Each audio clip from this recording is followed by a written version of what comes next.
So hello, everybody. I'm MacKay, CEO and producer at Salamandra.uk, and welcome to our Tech and SaaS Multimedia Marketing Meetup. So what we're about is with technology and software evolving at a rapid pace, effective marketing campaigns and strategies are even more important, and Salamandra.uk brings together a network of marketing and industry professionals within the tech world. Hosting online webinars every couple of months, we hear from industry experts on all things marketing in tech and SaaS, covering a range of topics from strategies and tools to best practice and success stories. Each event includes presentations from various speakers, followed by a panel discussion and Q&A session. So feel free to please put your questions in the Q&A and we'll get tackled at the end of the session today. So this is our 7th Tech and SaaS Multimedia Marketing event. We've got just shy of 350 members and we've had over 400 bums on seats so far, so that's great. And today's topic is business and sustainability, how to get stuck in. So we've got some tantalising discussions for you from 2 speakers that dive into how companies can make their businesses and marketing strategies more sustainable. So starting off with Steffen Svartberg, the founder and CEO at Cavai, which is an award-winning global advertising cloud that works with agencies, publishers, advertisers, and other technology platforms across 10 markets and 3 continents. They operate together with all major global holding groups and clients such as L'Oreal, Unilever, Volvo, HP, Samsung, BMW, and Mercedes-Benz. Kobay believes the next decade will be defined by unparalleled user experience and privacy, so Cavai Advertising Cloud is built for any major browser and regulatory change as they put the user experience front and center. Today's talk with Steffen will discuss sustainability in advertising as implemented in their work with their clients. So take it away, Steffen. Thank you for the nice intro. So hi everyone, my name is Steffen. I'm the CEO and founder of Kobay. I'll share my screen and we'll get stuck in. Let's see. Yeah.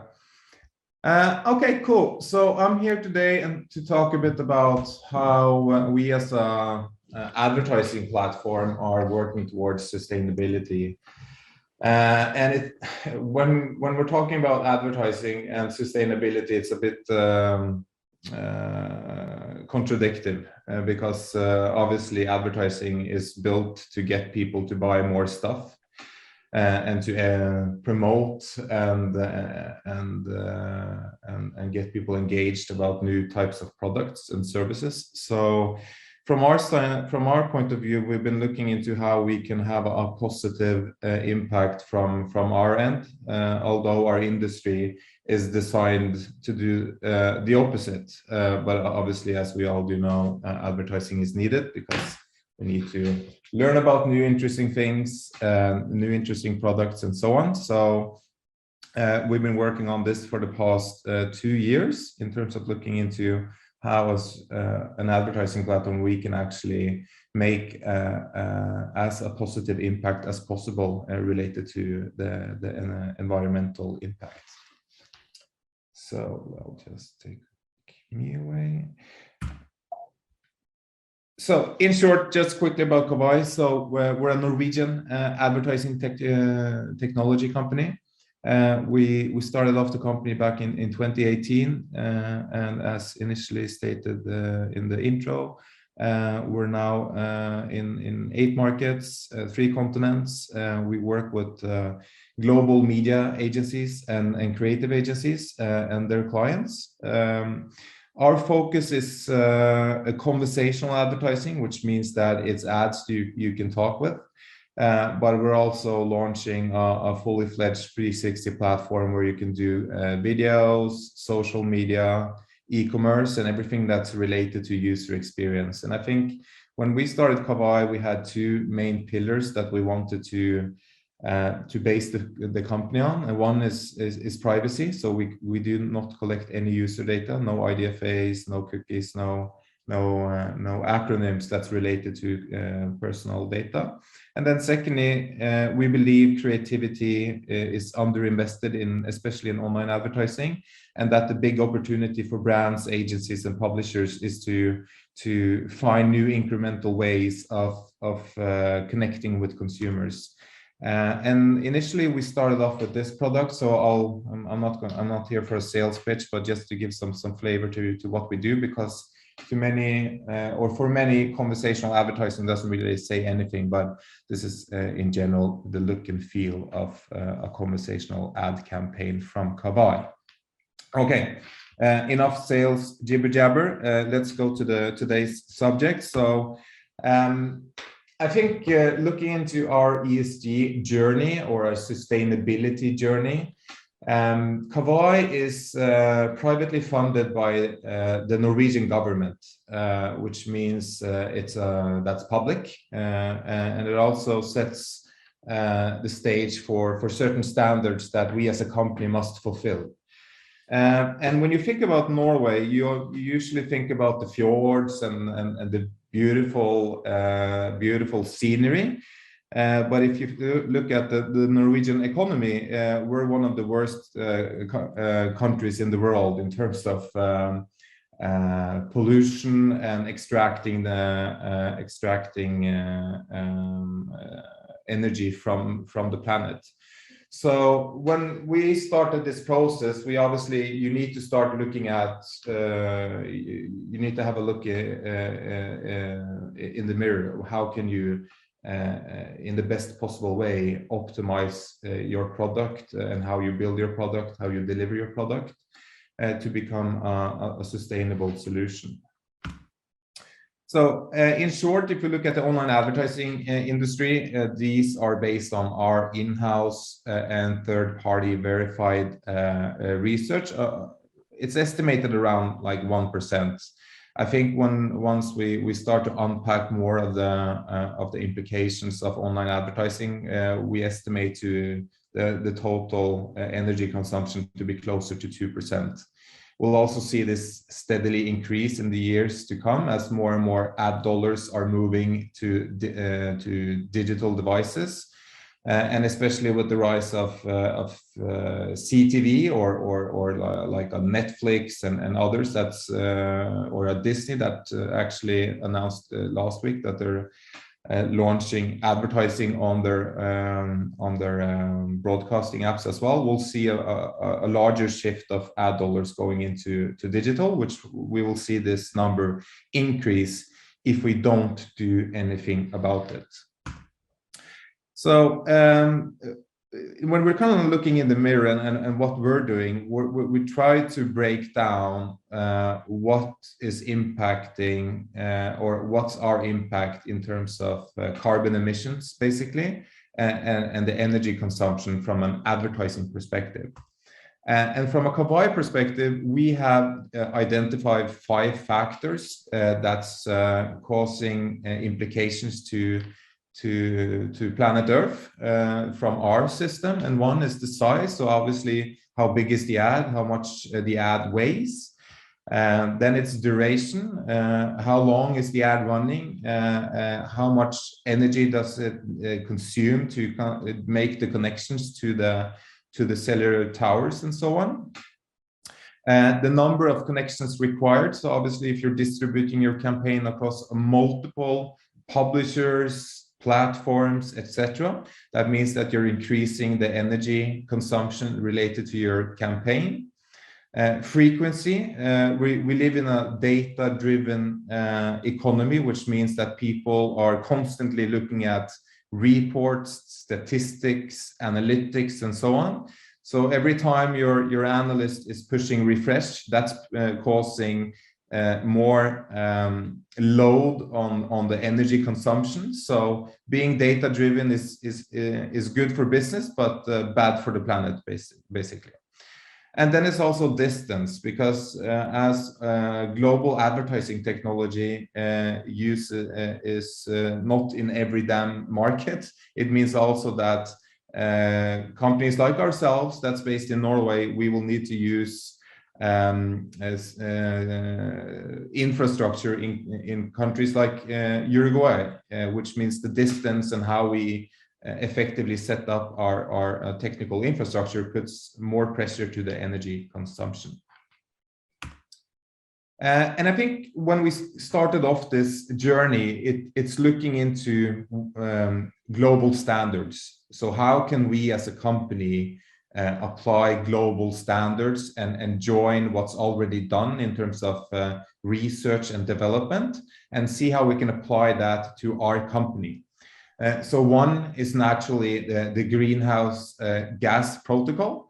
And then a natural step is also looking into ISO certifications. I would say this is a default for every company that's truly interested in doing the first step in becoming sustainable. But that's not being stuck in. So if we're going to be stuck in, we also need to define some principles that's important for our company, and how we see and what we have identified that can have a additional positive impact on us becoming more sustainable. So our own 3 core initiatives are obviously research. So we're a research-driven company. So we fund independent research communities to test, vet, and basically break our system to make sure that we are as energy efficient as possible. So we partner with typically universities. So at the moment we are working with the university in Madrid. We are working with hardware and infrastructure companies like Nokia in the Nordics.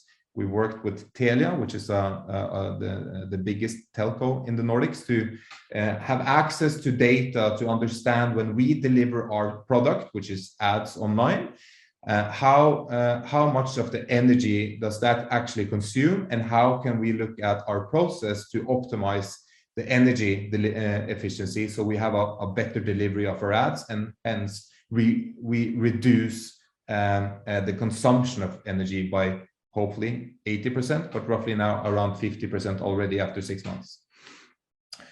And then, like just said, the energy efficiency innovation, I think, is where we're spending the most of the time at the moment, to look for technical infrastructure that might have been already developed and how we can incrementally improve that in terms of our use case. And then naturally it's assessing, offsetting, and reporting. But as a company, I don't think it doesn't really cut it for us to just say we're planting X amount of trees due to X amount of ads we're serving. We also need to look at the core of how we're delivering our product. And then on top of that, join initiatives that's related to improving the society, the environmental impact, basically. And I think we've kind of broken this down into phases from where we're working right now. So I would say right now we're focusing on the educational part. So educating ourselves internally to really understand the implications of the problem. Secondly, it's the motivational aspect, is building products that's actually sustainable and brings value to our core service. Then it's engagement, working towards industry trade bodies, panels like today, to create more awareness and understanding of how advertising has an impact on the planet. And then maybe the most important aspect is for any business is to understand what's the sacrifice. Because becoming sustainable also has a cost related to it. One is research, like we've discussed. 2 is time, that we're using our time to educate ourselves.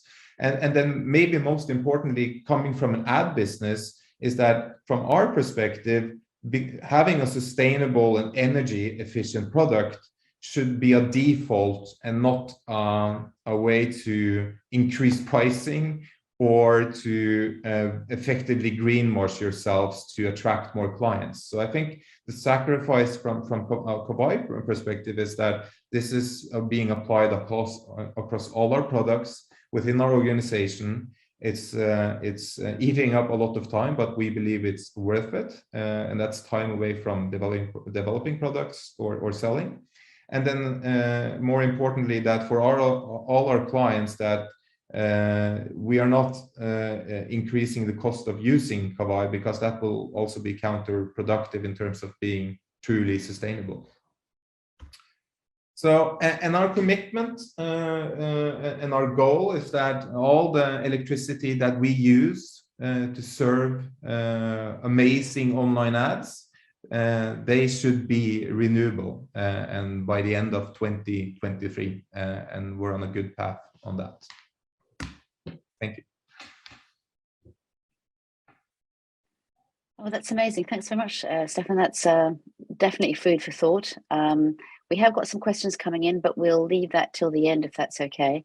Now I'm going to pass over to Max Phillips. So Max is currently scaling climate action as an account executive at Ecologi, a collective climate action platform that helps businesses lower their impact on the planet with an affordable monthly subscription.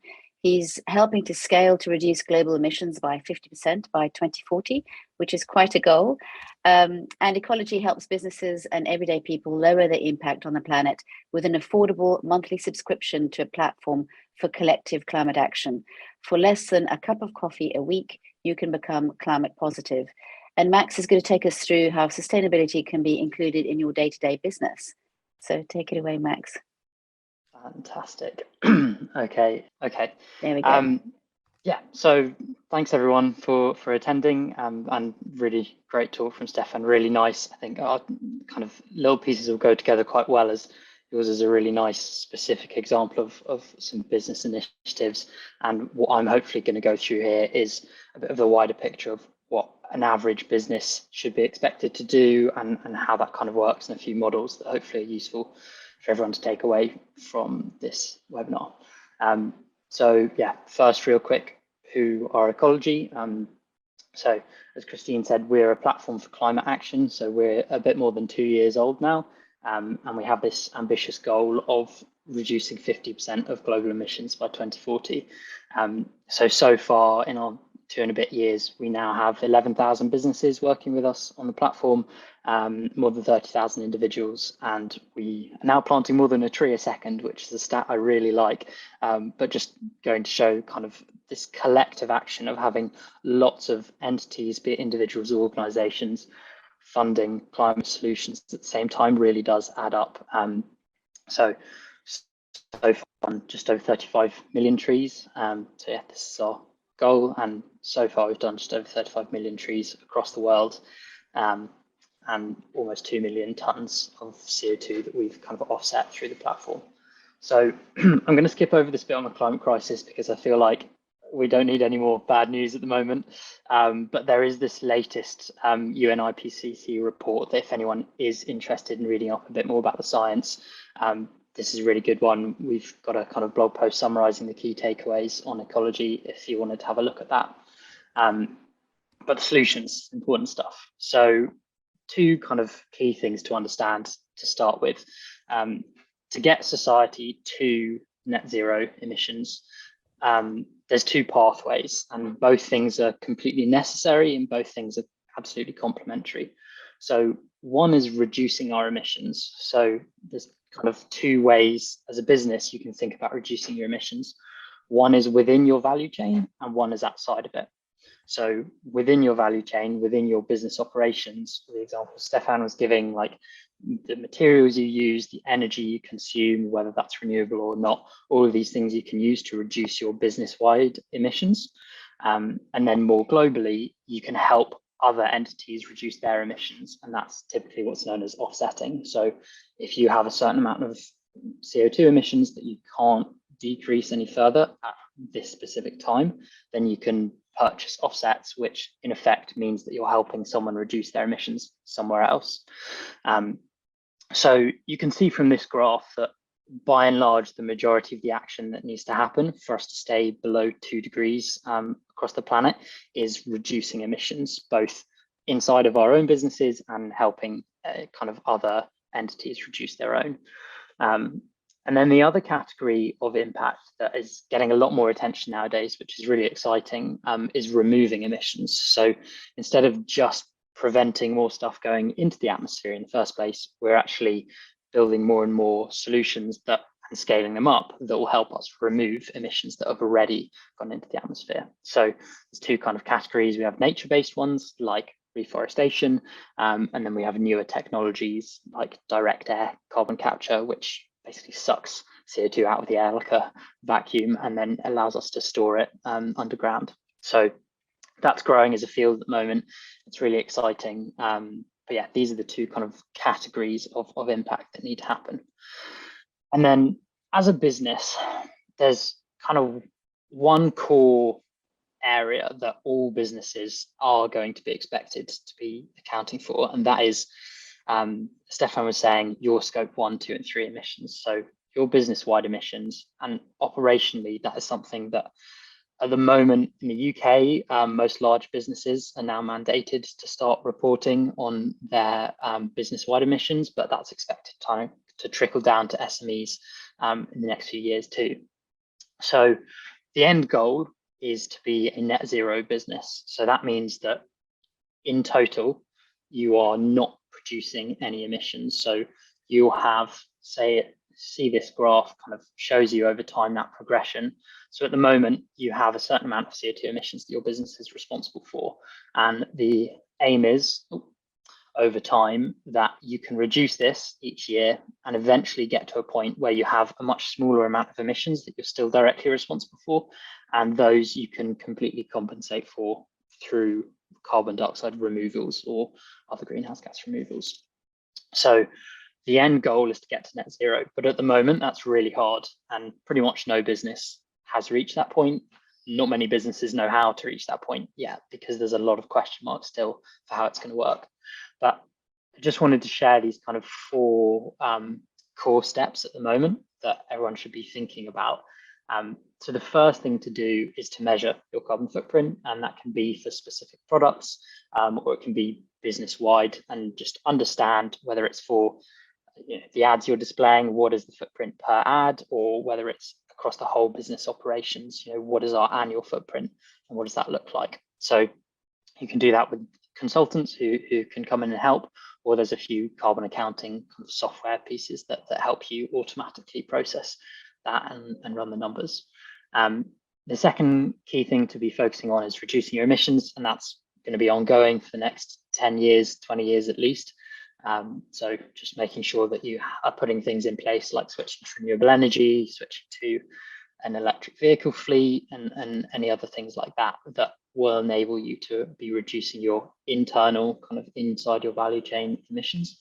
And then offsetting your footprint is a really good way of helping to fund reductions in emissions elsewhere. And it doesn't mean that you're A-okay and you can keep emitting as much as you want, not at all, but what it is an opportunity to help reduce emissions elsewhere, which is a really important part of solving the climate crisis. So it's not a kind of silver bullet, forget all your sins, but it is an important piece that allows you to fund climate action elsewhere. And then the fourth step is having this net zero target and kind of having that in play and openly working on it and developing that as more information comes out. And then on top of that kind of core area of responsibility for each business, there's lots of other things you can do to engage people around what you're doing. So internally, you can have staff perks like client positive workforce, which is one of the things we offer at Ecology, is a monthly subscription, as Christine was saying, where you can offset your footprint as individuals, as well as planting trees. And that's just a way of incentivizing, this is what your personal footprint is, and wherever you can reduce that, please do, but you're also contributing to these solutions globally as well. We have a lot of partners, I'll give you a few examples at the end of this, who are using trees as incentives or rewards. And again, that's kind of supplementary to this core thing of aiming for net zero. If you're just saying you're planting some trees for an ad campaign, but you're not doing anything else, that is in effect greenwashing. So really avoid that. But if it's building on top of other things that you have in place for sustainability, then trees is something that can be very engaging, very easy to understand. So it can be a good hook to help people explain the wider story of what your business is doing. And then in terms of kind of external engagement, be it from marketing or sales, can use trees as an incentive for newsletter signups, or any kind of, if you have a sales pitch, some of our clients will include tree planting as part of their proposal to their partner businesses. So there's lots of things you can do there around funding climate action as part of the engagement side of the wider sustainability story you're doing. So yeah, just a quick point on that role of offsetting. It's something that gets a lot of question marks as a field, because there's lots of ways you can do it wrong, and there's some kind of doubt as to how effective it is.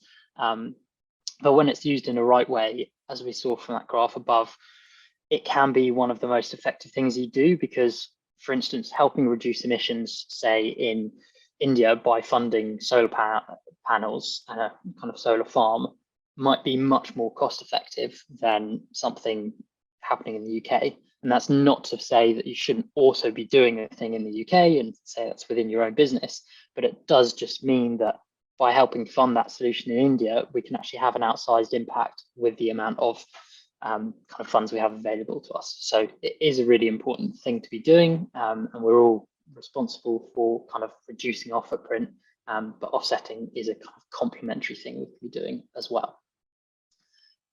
So just kind of core principles to end this PowerPoint that I want everyone to kind of remember if you're going to take anything away from this, is there's 3 things to focus on, and quite nicely, Steffen, this aligned with pretty much the 3 things that you were showing earlier, so it was nice to see that. So one is measuring. So measure your impact wherever it's coming from, whether it's the ads you're serving and the data coming back from that, all those different touch points Steffen talked about where the emissions were coming from. Measure that, and then you have somewhere to go to see how you can reduce it. Second thing is funding action. So be that funding internally, funding more research, funding, switching to an electric vehicle fleet, or changing things within the company, that needs upfront investment, or whether it's funding climate action elsewhere in the world, that's also really important.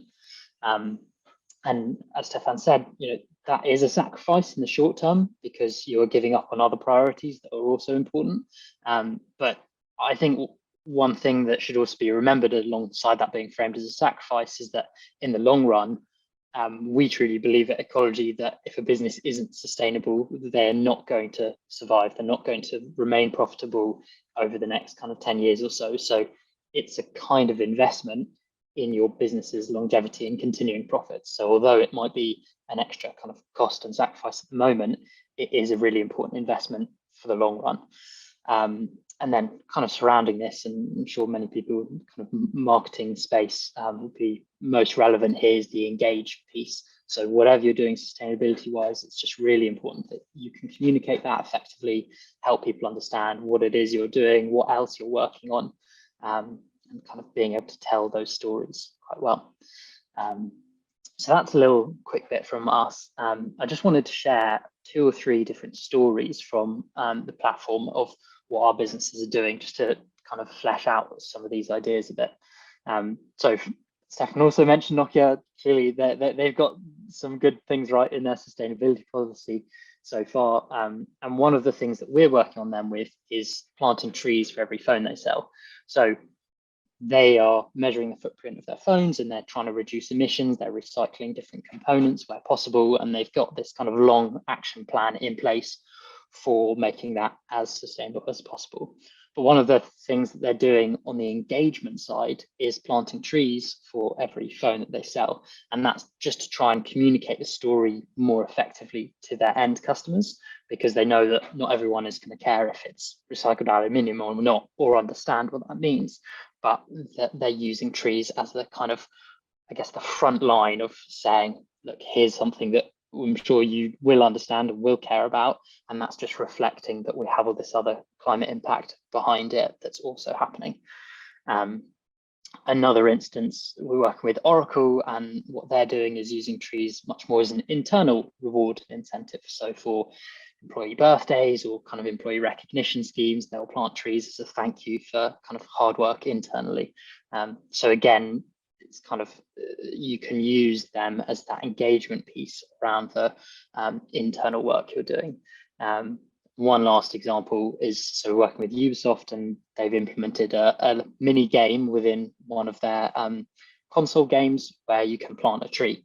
And if you plant a tree within the game, it will actually plant a tree in real life too. And that's just a way of them starting to engage and teach their audience, who might not necessarily know much about sustainability or climate change, but actually gives them a story that is both fun to do and has a real life impact that they learn a bit from.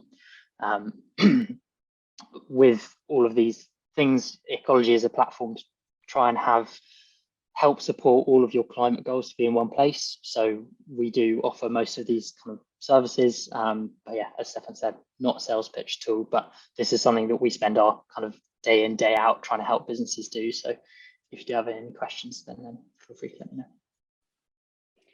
That was amazing. Thanks, Max.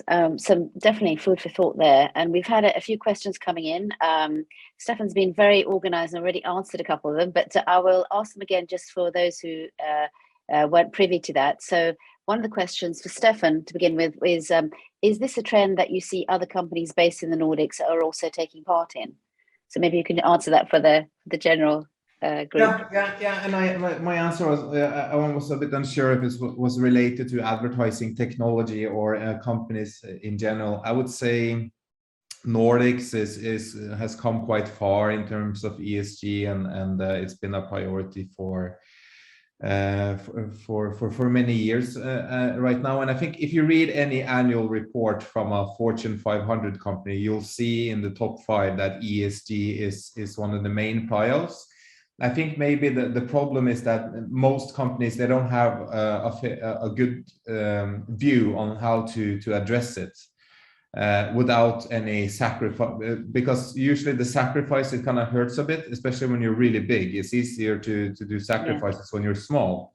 But when you're a regional, global company, that's the first thing you need to do. And then obviously you need vendors like Max or us or others that brings a couple of steps towards sustainability. So one is offsetting, one is energy efficiency, and it's certainly other things that we're going to learn about the next couple of years as well to come to net zero. So it's not like just one step and then you're clear. You need to do many, and you'll probably need different vendors for different needs to get to that place.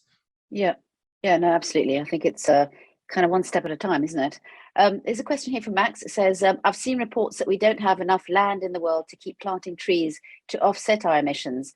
Obviously, tree planting is very important, but there are businesses going straight to offsetting to continue emitting, with the offsetting market going a bit bonkers right now.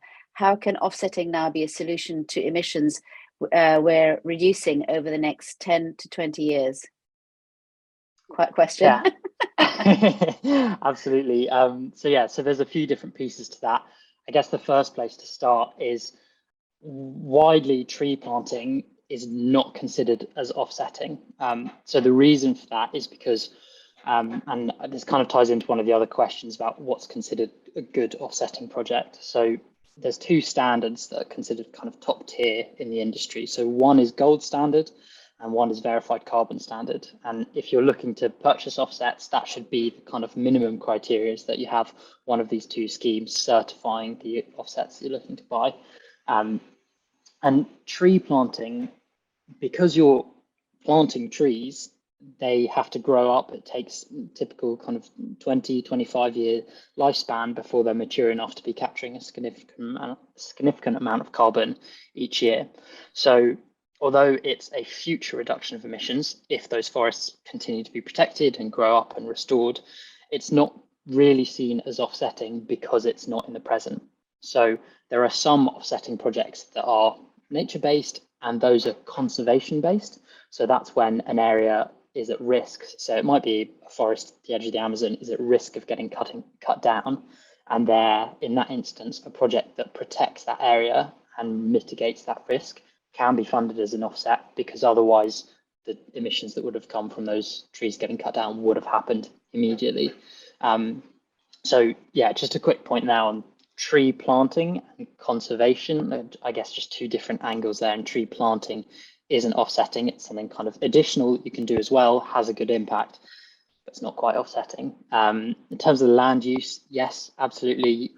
That's one of the tricky things we face across the world at the moment is we need land for food, we need land for restoring it for nature, we need land for all these different kinds of uses, and they all compete with each other, sadly. So there's things like some of the reports about if we were to move to more plant-based diets as kind of across society, that would free up more land that could potentially be then restored.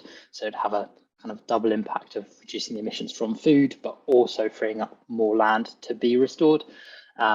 But yeah, no one has the specific answers, and there's lots of different climate models for which areas might be the best to be restored and which ones might not. So yeah, I don't at least have any very clear answers of we can 100% plant everywhere, but it's a complicated problem for sure. But what is clear is that we have lots more progress we can do. There are lots of places available now. We haven't got anywhere near that limit of filling up all the places we could restore just yet. And are the trees?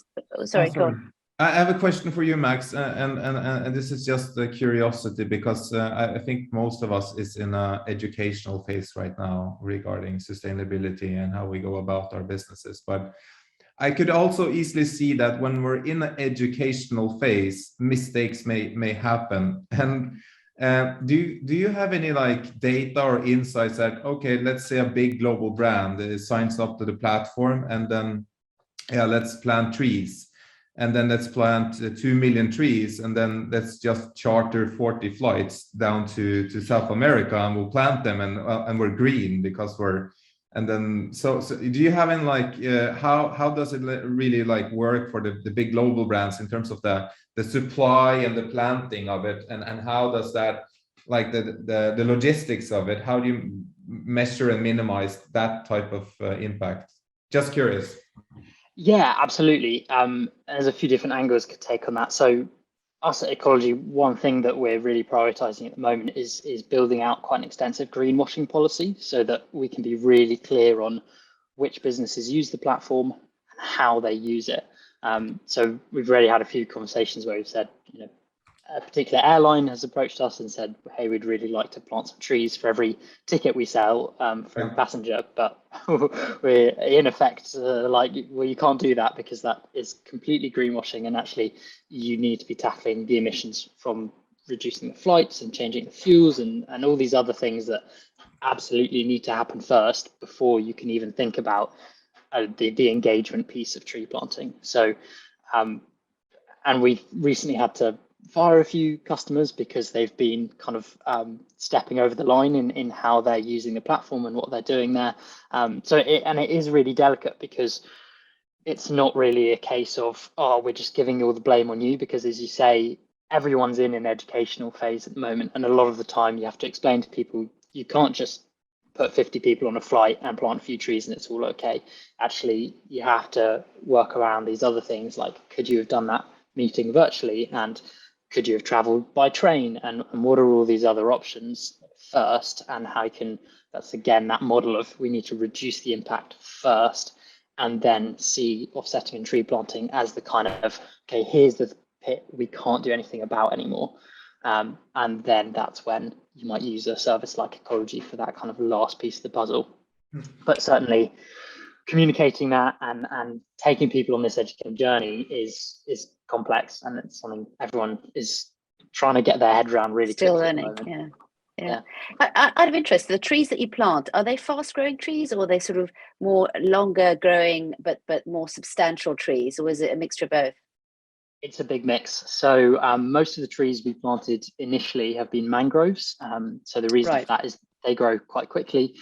So they store a lot of carbon in a short period of time, but also they are kind of marine ecosystems. So they have loads of biodiversity benefits, as well as a slightly lower risk of wildfires because they're kind of coastal areas. So there's quite a few benefits that we had in mind when we decided to plant mangroves. And mangroves are also in danger as well, aren't they? They're sort of getting fewer and fewer around the world. Well, yeah, well, most tree species. Hopefully not. Yeah, you could say that. But they do also provide really important kind of coastal defences as well, and reduce risks from flooding and etc. So they've got lots of co-benefits.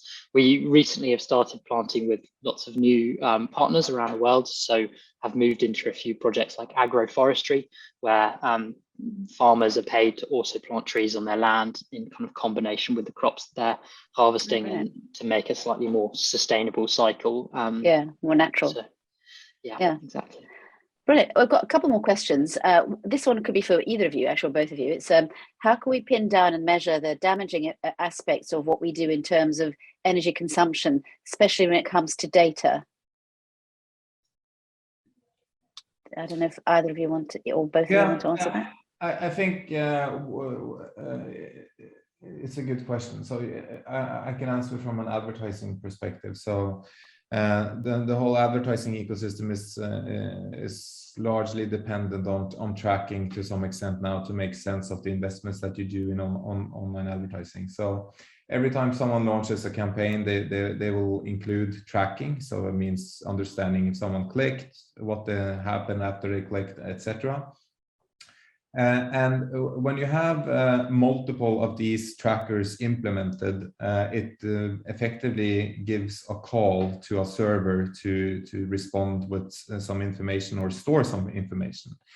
That obviously uses electricity to run, which is, I would say, effectively the biggest problem with sustainability in advertising is the tracking economy.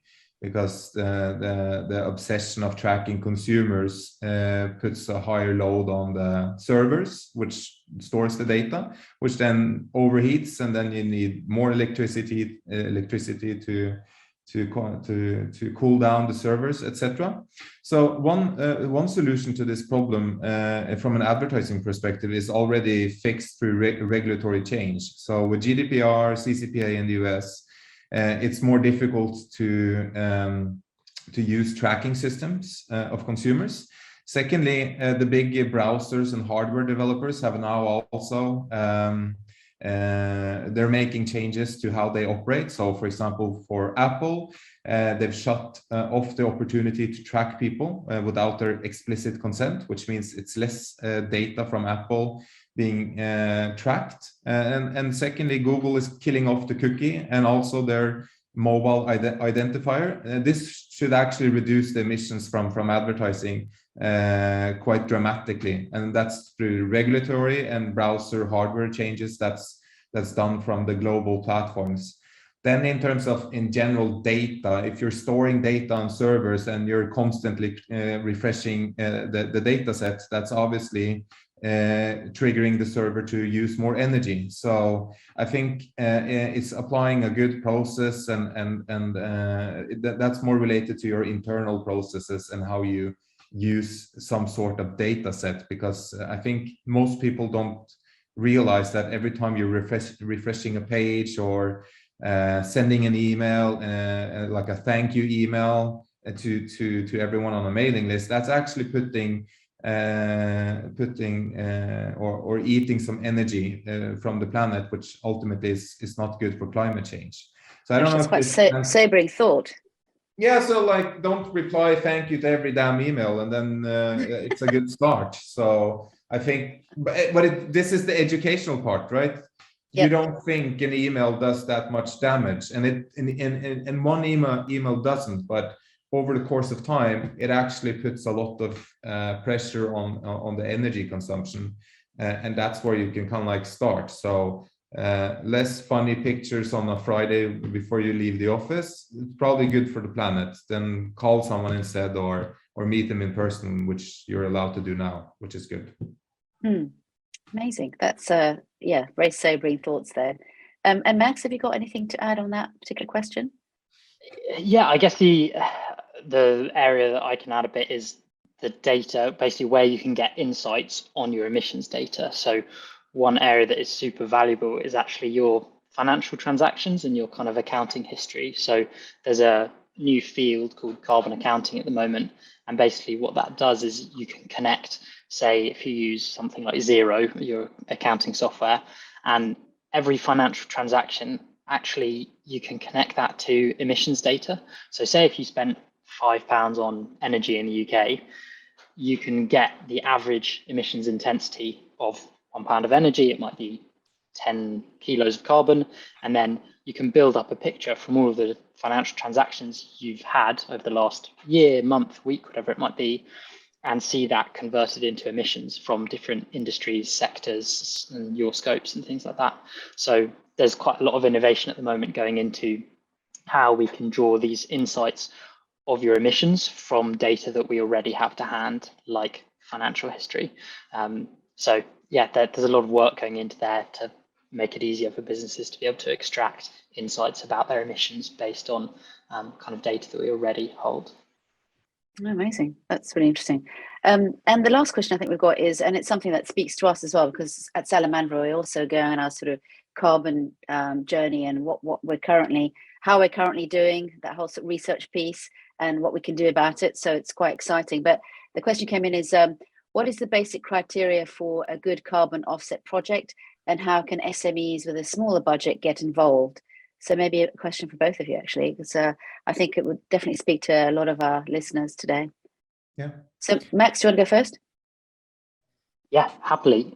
So we as a platform, as Ecology, I mentioned those certifications, gold standard and verified carbon standard, that we see as kind of the foundational thing to have in place, that basically those certifications ensure a really high level of rigor of the projects that you're funding, making sure that there's kind of a few key terms. One is additionality, so that in effect, this project, the reduction of emissions that have occurred because of it wouldn't otherwise have happened if it hadn't been funded as an offset. So in the past, there have been offsetting projects, and that's partly why the name has the kind of field has a bit of ambiguity, is that in the past you might pay for a particular amount of offsets, and in effect, you haven't changed anything because that project would have occurred whether or not you would have gotten the funding from yourselves. So the emissions reductions that you're paying for have already happened and you're not really having an impact. So additionality is this idea that, so say, here's an idea, instead of conserving an area in the middle of the Amazon rainforest where there's no risks to it, so it's unlikely to have any impact by funding that area. If you're funding a project on the periphery where there's active logging and there's active threats, that is likely to be much more additional, because you're actually preventing a risk that would otherwise cut down that area of the forest. There might well be good projects in the center as well, but just to kind of bring that to life a bit, additionality and basically making sure that your funding actually goes and has an impact instead of just being negligible. So yeah, so those two standards, I'd say if there's anything you remember, just purchase from one of those two standards. There's lots of other things you can consider, like the side benefits of different projects. So one decision we've made at Ecology is that we don't fund any large hydropower offsetting projects. And the reason behind that is because they typically have some pretty negative consequences on local communities because of flooding the land behind the where they're forming the dam, and that removes kind of local communities and local ecosystems get damaged. So it's quite a lot of negative benefits, although it's a form of renewable energy. So that's one thing that we as Ecology have chosen. We're not going to fund any projects of that kind. There's lots of different nuances for different categories of offsets you could fund. And that's one of the reasons why I think a lot of businesses try and find partners like ourselves or other providers of offsets who can, as we say, that educational piece, actually help make these decisions for you and take, especially off SMEs, take some of that pressure off picking a project that might 2 years down the line turn out to not be so good as might have been expected. Right. Okay. Thanks. And Steffen? Yeah, I think a good project is to analyze your business, start with yourself and kind of like what you're delivering, what you're producing and what you're selling, and understanding what's the impact of your business. If you have the luxury of having an engineer, they're usually trained problem solvers. So ask your engineer how the hell we can analyze our business and how we can improve our carbon emissions, if that may be. And I think that's the first step, at least we took. We didn't look outside of the shop. We started with ourselves, and then now we're joining more and more, like more standards or industry related initiatives. But I think a good project is starting with your own business and coming to a conclusion if you're doing the right things or not. And it might be that everything is doing well, then you can do a sacrifice and contribute to the wider set of the industry that's trying to tackle the problem from different angles. Oh, brilliant. Yeah, that's really useful. So from a marketer or a brand perspective, if there was one takeaway that they would take from our talks today, what would either of you wish that they take away as the most important thing from your perspective? Obviously, apart from using your services, because I think what you guys are doing is incredible, and you know, I applaud you for what you're doing. But if there was that one thing that you'd want them to take away from today, what would it be? Let's go to Max first. I would say make sure you understand your full sustainability story and that there's boring things behind it, in effect. So the operational changes and the kind of deeper work that your company needs to do to move towards net zero and kind of full sustainability is really important. And if you have that in place, you can tell some great engagement pieces around just sustainability and do things like tree planting and kind of funner projects, but you need to have that grounding in the first place, as Steffen saying, that kind of make sure you start with your business and changing what you're doing, and also be open about it, because as we say here, everyone's learning. And what we found is a lot of our businesses share openly, you know, here's where we're at now, here are the problems we're currently facing, how do we solve this, how do we get to that? And by sharing that publicly, you can build a lot more trust with kind of your audience too. Fantastic. And Steffen? Yeah, might sound like a priest here, but I would say sacrifice. So what's the sacrifice that you're kind of willing to take to actually be sustainable? Because then you'll have a good brand story as well. So no reward without the sacrifice. So that might be that your big ad platform partner is not suitable, or it might be the media that you're buying that is not suitable, or it might be the overall setup that's not sustainable. So then it's again starting with yourself, and then making the sacrifice to actually becoming sustainable, or else it's just greenwashing, jibber jabber, like bullshit in the purest words for it. So I would say sacrifice, because I think that's what's needed to really take the step. Fantastic. Well, this has been really inspiring, and I think what's great about it is that we can all take steps, whether they're small steps or big steps or various steps, and get to a place where we're actually helping the planet and not going against it. So thank you very, very much to both Max and Steffen. We are recording this, so it will go up on socials via YouTube. So we'll share that with you and share your links so that people can connect with you and your websites and everything. Thank you both very, very much. It's been really inspiring, and I'm sure that our listeners and watchers will agree. So, yep, thanks again, and see you all soon. Take care. Bye. Thank you. Bye. Bye. Fantastic.